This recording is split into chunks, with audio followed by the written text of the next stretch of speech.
Hai, selamat datang kembali di Medisolindo.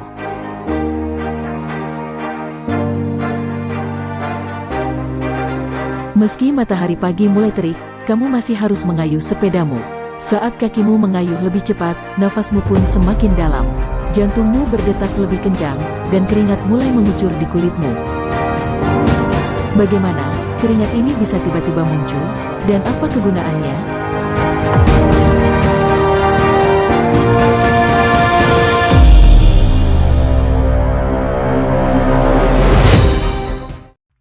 Ada beberapa kemungkinan penyebab kita berkeringat.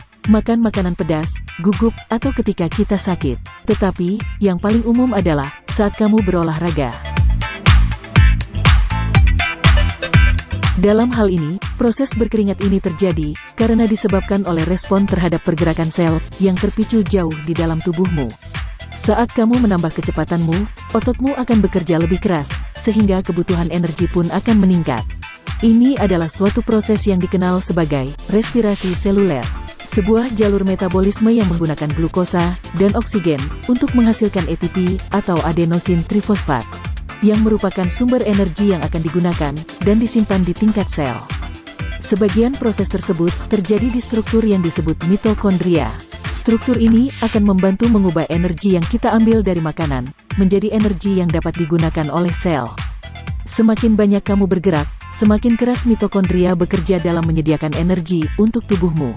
Semua kerja keras ini ada dampaknya.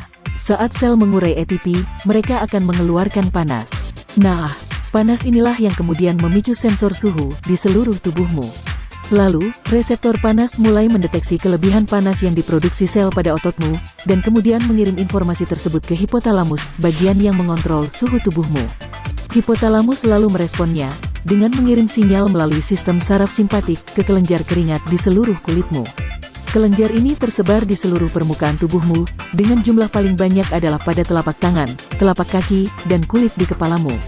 Ketika kelenjar keringat pertama kali menerima sinyal tersebut, cairan yang mengeliling sel pada gelungan di bagian dasarnya, yang mengandung ion natrium dan klorida, kemudian dipompa agar masuk ke saluran pembuluh, yang mengalir di dalam kelenjar keringat. Lalu, karena jumlah garam di dalam pembuluh lebih banyak dibanding di luar, maka cairan yang memasuki saluran pembuluh harus melalui sebuah proses yang disebut osmosis.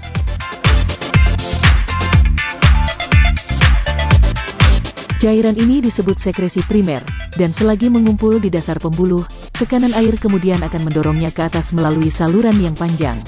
Sebelum keluar ke permukaan kulit, sel yang melapisi pembuluh akan menyerap kembali sebanyak mungkin garam, sehingga proses ini terus berulang. Air di dalam cairan keringat akan menyerap energi panas di tubuhmu, kemudian menguap kembali ketika telah mencapai permukaan, dan akhirnya proses ini akan perlahan mengurangi suhu tubuhmu. Proses ini yang disebut proses evaporasi pendinginan, yang merupakan sebuah proses adaptasi yang telah berlangsung lama, sejak nenek moyang kita. Efek pendinginan ini tidak saja bermanfaat saat kamu berolahraga. Kamu bisa juga berkeringat pada saat keadaan yang lain. Saat kamu memakan makanan pedas, itu bisa juga membuat wajahmu berkeringat. Itu terjadi karena pedas juga memicu respon saraf yang sama di otakmu, yang akan mengaktifkan reseptor suhu, dan biasanya juga akan merespon peningkatan panas. Berkeringat juga merupakan bagian dari respon melawan atau lari yang bisa dipicu oleh kondisi saat kamu stres, misalnya saat hendak mengajak seseorang untuk berkencan atau saat wawancara pekerjaan. Keringat juga bisa muncul saat kamu sakit. Ketika kamu demam, kamu akan berkeringat karena infeksi yang memicu hipotalamus untuk meningkatkan aktivitas otot yang kemudian akan melepaskan energi berupa panas.